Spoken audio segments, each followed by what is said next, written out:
안녕하세요. 반갑습니다, 여러분. 벌써 코비드19 백신 야고보서가 마지막 강의가 되었습니다. 한 주간도 잘 보내셨으리라 믿고 오늘 강의를 또 재미있게 또 유익하게 저와 여러분이 함께 나누었으면 좋겠습니다.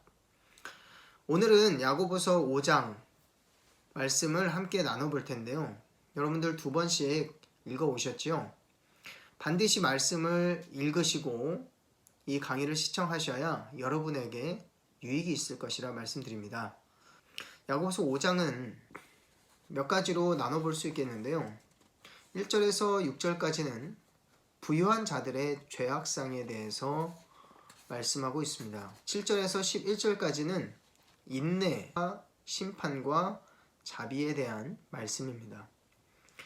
그리고 12절은 맹세에 관한 말씀이고요. 13절에서 18절까지는 중보의 기도에 대한 말씀입니다.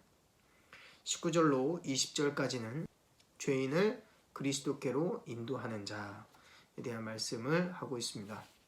이처럼 야고보서 5장의 말씀은 욥의 인내와 엘리야의 기도와 같은 선한 것들을 우리가 본받아 이 땅 가운데 살아가는 날 동안 믿음의 기도와 또 믿음에 합당한 열매를 맺어갈 것을 우리에게 교훈하고 있습니다.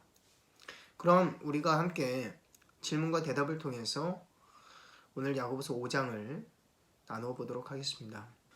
첫 번째 질문입니다. 여러분이 생각하는 부유한 자의 특징은 무엇인가요? 여러분, 부유한 자들을 어떻게 생각하고 계십니까? 여러분, 돈이 많으면요, 우리의 삶이 편리해지죠. 또 좋은 것들도 굉장히 많습니다. 돈이 적다고 해서 그러면 불행하느냐? 그렇진 않죠. 우리가 돈이 우리의 행복을 결정할 수는 없지만 우리에게 유익한 것을 제공할 수는 있습니다. 하지만 돈을 성경에서는 부정적인 개념으로 보고 있는데요. 그 이유는 돈이 우리에게 우상이 될 수 있기 때문이죠. 돈이라고 하는 것은 그만큼 좋은 것이기 때문에 우리의 삶에 굉장히 깊숙하게 들어오게 되는 겁니다. 그래서 돈을 갖게 되면 더 갖고 싶은 게 사람의 마음입니다. 그래서 돈에 대한 집착이 생기는 것이죠. 그것은 나아가서 우리에게 재물이 마치 우리의 종 노릇하게 되는 것이 아니라 나중에는 우리가 재물에게 지배되는 그런 이상한 반응이 일어나게 되는 것이죠. 어느 순간 우리는 돈의 노예가 되어버리는 것입니다. 그래서 돈을 사랑함이 일만하게 뿌리가 된다라고 성경은 기록하고 있죠. 긍정적으로 본다면요, 여러분, 우리는 재물이 많으면요, 우리 여유가 생기잖아요. 그래서 돈이 인격이라고 하는 사람도 있습니다만은 우리가 섬길 수도 있고 또 헌금도 많이 할 수 있고 그리고 구제 사역도 할 수 있습니다. 그러나 이 돈은 사람의 눈을 멀게 만드는 것 같습니다. 돈이 마치 모든 것을 해결해 줄 수 있을 것처럼 우리가 물질 만능주의에 빠지게 되면 그때부터 우리는 돈이 우리의 우상이 되어버리는 것입니다. 부유한 자들은 대개 거만한 모습을 보이는 경우들을 성경에서 말하고 있습니다. 그렇지 않은 사람들도 분명히 있지만 사람들은 그만큼 물질에 크게 지배당하고 있다고 볼 수 있겠습니다. 그래서 여러분, 부유한 사람일수록 평안한 얼굴을 가진 사람들을 보기가 쉽지 않습니다. 재물은 많은 근심과 염려를 가져다 주기 때문이죠. 그래서 결과적으로는 땅에 쌓아둔 재물이 우리가 죽는 그 순간에 한 푼도 가져갈 수 없는데도 불구하고 사람들은 재물을 모으는데 최선을 다합니다. 오늘 성경에서 말하는 부유한 자와 저와 여러분이 생각하는 부유한 자의 차이점은 어떤 것들이 있는지 여러분 한번 생각해 보시면서 또 말씀을 들어보시길 바랍니다. 두 번째 질문입니다. 야고보가 말하는 부유한 자들은 어떤 자들일까요? 야고보가 말하는 부유한 자들은 단지 물질이 많은 사람을 뜻하는 것이 아닙니다. 어리석은 자를 말하고 악한 자를 말하는 것이죠. 그래서 대표하는 말로 부한 자다라고 표현하고 있는 것입니다. 그래서 첫 번째는요, 말세에 재물을 쌓는 어리석은 자가 바로 부한 자라 말하고 있는 것입니다. 말세는 어떻게 되죠? 재물을 쌓는 것이 그때는 어리석은 것으로 비춰지게 되는 것입니다. 임금체불과 같이 불의한 재물을 쌓는 것이죠. 그런 자들을 가리켜서 부한 자라 이렇게 말씀하고 있습니다. 또한 의인을 정죄하고 그들을 죽이는 자들, 괴롭히는 자들을 가리켜서 부한 자라 말씀하고 있습니다. 그래서 야고보가 5장에서 부한 자라 말할 때에 이는 단순히 재물이 많고 적음을 기준 삼아서 말하는 것이 아니라 돈이 우상이 되어 의를 저버리는 자를 의미한다라는 것을 말할 수 있겠습니다. 자, 그 다음 3번입니다. 권력이 있고 불의한 자를 대할 때 그리스도인은 어떻게 대처해야 하나요? 오늘 사진에 보면 아주 해맑게 웃는 농부의 모습이 나오죠.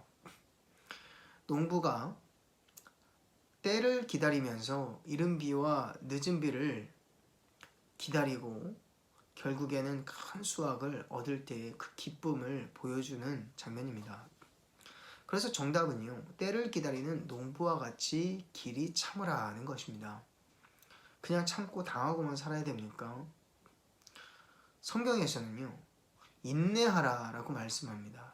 그것은 그들과 대항하여 똑같이 싸우지 말라는 말씀을 하고 있는 것이죠.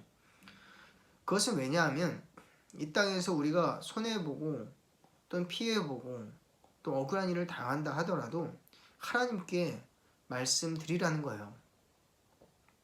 왜냐하면 예수님께서 이 땅 가운데 심판주로 다시 오실 때가 곧 그리고 반드시 임하게 될 것이기 때문입니다.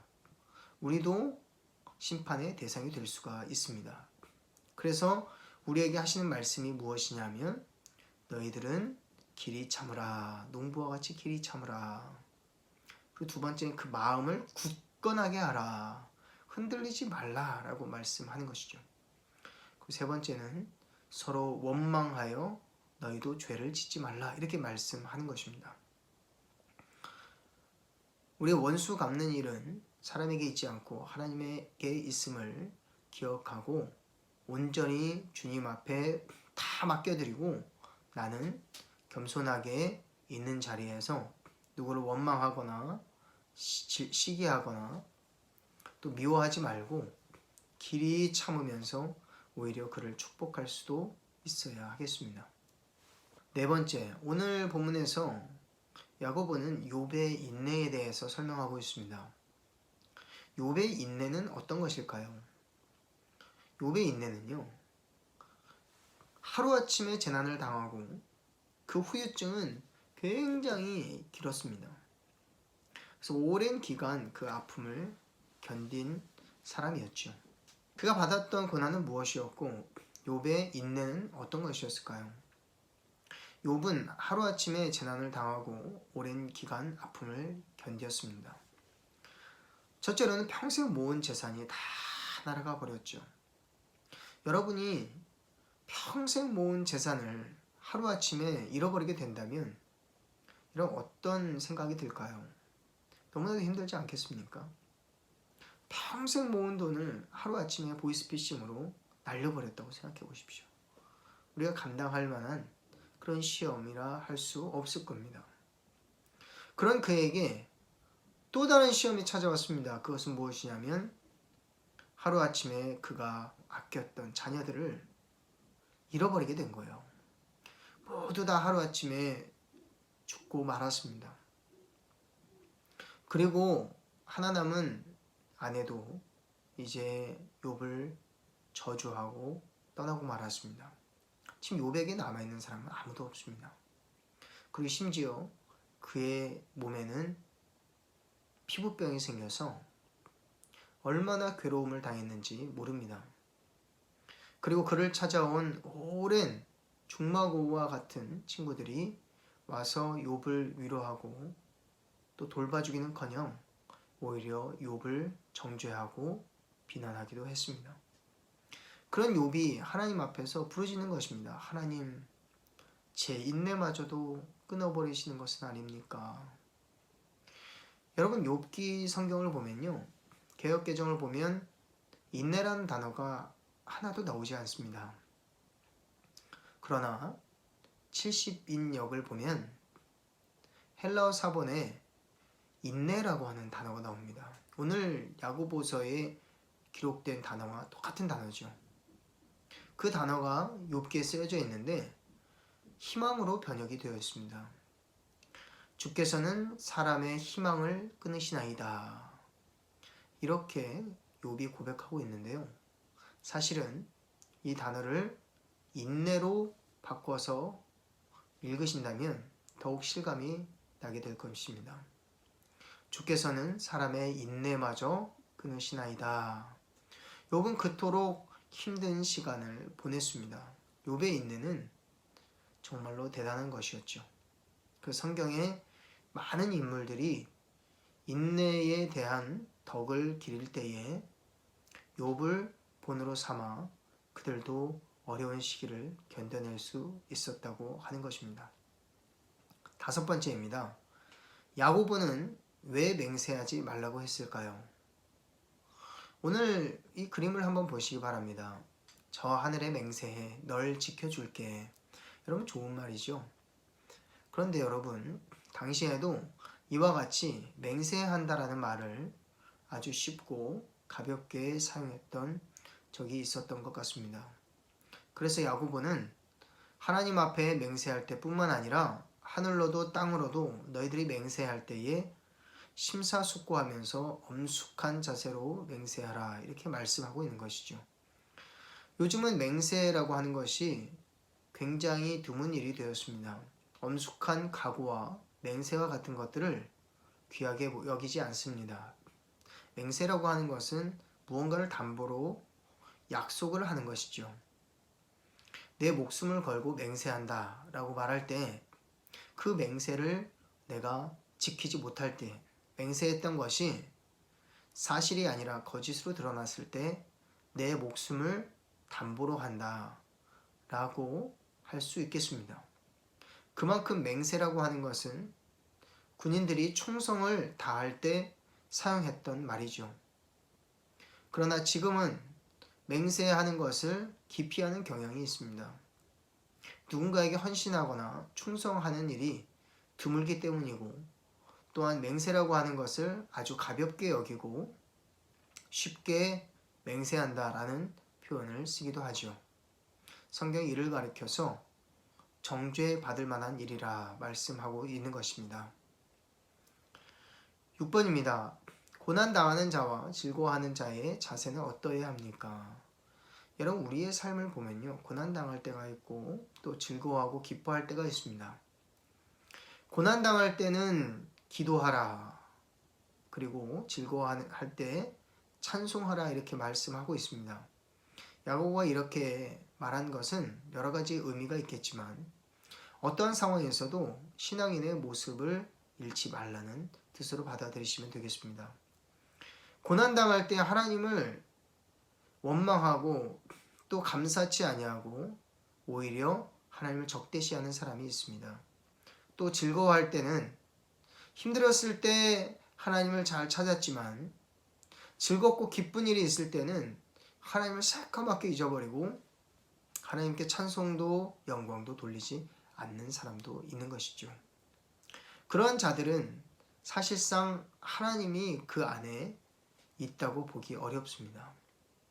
그래서 어떠한 상황에서도 즐거울 때나 기쁠 때나 슬플 때나 외로울 때도 우리는 늘 하나님을 생각하는 삶을 살아야 합니다.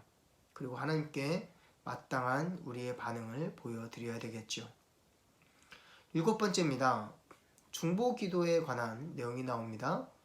중보기도를 요청해야 하는 자들은 어떤 사람들일까요? 첫 번째, 병든 자들을 말합니다. 요즘은 우리의 몸이 아프거나 또 질병으로 고통당할 때 병원을 찾아가죠. 물론 당시에도 의원이 있었습니다만은. 그러나 의원을 통해서 고침받는 경우보다는 오히려 사기를 당하고 또 병이 위중하게 악화되는 상황들이 많았던 것 같습니다.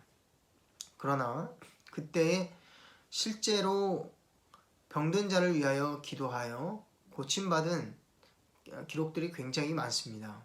성경에도 그러한 기록들이 굉장히 많죠. 이처럼 병든 자들은 하나님께 기도함을 받아 고침을 받을 수가 있었습니다. 당시에 사용했던 기름으로 올리브 오일, 즉 감람유를 사용하기도 했는데요. 이 감람유는 왕 제사장 선지자에게 기름 부을 때 사용하기도 했지만 신약 시대에 환부에 발라 고치는 데 사용하기도 했습니다. 병든 자가 요청해야 할 기도가 바로 중보 기도인 것이죠. 두 번째로 죄 사함을 받기를 원하는 자도 장로를 청하여 기도를 받으라 말씀하고 있습니다. 이처럼 중보 기도를 요청하는 것은 지금도 우리에게 굉장히 중요한 일입니다. 병든 자는 교회에 청하여 장로들에게 기도를 요청하고 기름으로 머리에 바르며 그를 위하여 기도하라 이렇게 말씀하고 있는 것이죠. 여기에서 나오는 장로들은 특별한 직분을 가진 자라고 볼 수 있겠습니다. 당시 말씀을 전하는 자들을 가리켜서 감독 또는 장로라고 말씀했습니다. 8번째입니다. 중보기도하는 자의 자세는 어떠해야 할까요? 15절에서 17절 말씀에 자세히 기록되어 있죠. 정답은 간절하게 기도해야 합니다. 누군가를 위해서 여러분 중보하려고 할 때 내일처럼 생각하고 기도해 줄 수 있어야 하겠죠. 우리의 상황이 어떠하든 간에 우리가 누군가를 위해서 기도할 때만큼은 우리의 몸과 마음을 정돈하고 간절한 마음으로 그를 위해서 주님 앞에 기도해야 합니다. 그리고 두 번째는 믿음으로 기도해야 합니다. 물론 하나님 제가 믿습니다. 저를 고쳐주실 줄 믿습니다. 라고 기도한다 하더라도 때로는 응답받지 못할 때가 있습니다. 그러나 우리가 믿음으로 기도해야 하는 것은 하나님께서 병든 자를 고치시는 분이시고 나를 사랑하셔서 고치기를 원하시는 분이시다 라는 사실을 믿는 것입니다. 실제로 이 병이 고침받을지 고침받지 못할지는 우리 주님만 알고 계시죠. 그러나 우리가 믿는 것은 그 주님이 어떠한 분이심을 믿는 것입니다. 나를 향하여 어떠한 분이신지 온 우주 가운데 어떠한 분이신지 우리가 믿게 되는 것이죠. 그분의 존재와 능력과 성품을 온전히 신뢰하고 믿을 때에 그 기도를 믿음의 기도라 할 수 있겠습니다. 정리하자면 간절하게 그리고 믿음으로 기도해야 하는 것입니다. 9번입니다. 이제 결론인데요. 오늘 이제 야고보서의 말씀을 통해서 우리는 믿음의 행실에 대해서 우리가 또한 살펴보았습니다. 당시 가난한 자를 압제하고 또 괴롭혔던 많은 부유한 자들이 있었습니다. 그들은 재물에 눈이 멀어 재물을 우상을 삼아 하나님을 저버리고 그들이 하나님의 법과 의를 저버린 사람이었습니다. 그들은 재물이 많아서 죄를 지었다기보다 재물이 많든 적든 간에 재물로 말미암아 지배당한 사람들이기 때문입니다. 그것은 하나님의 법과 다른 방향으로 가게 될지라도 그 재물이 나에게 우선시되어 하나님의 뜻을 저버리는 자들이 되는 것이죠. 그들을 가리켜서 부한 자라 말씀하고 있고 그들을 하나님은 반드시 정의로 심판하신다라고 말씀하는 것입니다. 그들에게 당하고만 있는 그리스도인들에게 야고보는 눈물을 머금고 이렇게 가르치고 있습니다. 얘들아, 그들을 향하여 맞서 싸우지 말고 하나님께 모든 것을 맡기고 길이 참으며 인내하라. 흔들리지 말고 마음을 굳건하게 하라. 그리고 서로 원망하지 말라. 심판주가 문 밖에 서 계시니라. 이렇게 말씀하고 있는 것입니다. 이처럼 농부가 이른 비와 늦은 비를 기다림과 같이 길이 참으라 말씀하시는 것이죠. 그러면 하나님께서 반드시 공의로 심판하시고 우리에게 그 슬픔을 대신하여 기쁨으로 바꾸어 주실 것이다 라고 말씀하는 것입니다. 그리고 야고보는 욥의 인내를 가르치면서 그 욥의 인내를 통해서 우리가 배울 것을 가르쳐주고 있습니다. 욥은 그 모든 슬픔과 역경을 참아냈습니다. 그것은 하나님을 향한 믿음 때문이었죠. 욥의 인내를 너희가 들었고 너희도 인내하는 자를 복되다 하신 하나님의 말씀을 생각하라, 이렇게 말씀하시는 것입니다. 그리고 또한 야고보는 맹세를 가볍게 여기는 자들과 또한 고난과 슬픔을 당한 자, 또한 즐거워하는 자에게 마땅히 해야 할 신앙적인 지침을 가르쳐 주었습니다. 그리고 병든 자와 또 죄사함을 얻길 원하는 자들에게 그들이 행해야 할 믿음의 올바른 행실은 어떠한 것인지, 또 중보 기도자에게는 어떠한 자세로 기도해 주어야 하는지를 가르쳐 주고 있습니다. 이렇게 야고보서 1장부터 5장까지 우리가 함께 공부하게 되었습니다. 공부를 마치시면서 5장의 말씀 또한 야고보서 1장과 같이 믿음에 합당한 열매를 맺기를 독자들에게 요청하고 있습니다. 오늘 야고보서 5장까지 마치게 되었는데요. 저와 여러분은 어떠한 것들을 배웠고 어떠한 것들이 기억에 남습니까? 여러분들 생각하고 배우고 깨달은 것, 여러분들이 그냥 스쳐 지나가지 마시고 잘 적어두셨다가 그 말씀을 여러분의 말씀으로 삼으시고 실천하시는 믿음의 선한 일꾼들 다 되시기를 주님의 이름으로 축복합니다. 여러분 마지막 강의까지 잘 들어주셨다면 구독과 좋아요 눌러주시고, 그리고 밑에는 꼭 여러분의 출석 체크를 해주시기를 바랍니다. 이것으로 모든 강의를 마치도록 하겠습니다. 끝까지 함께해 주신 여러분들 사랑하고 축복합니다. 감사합니다.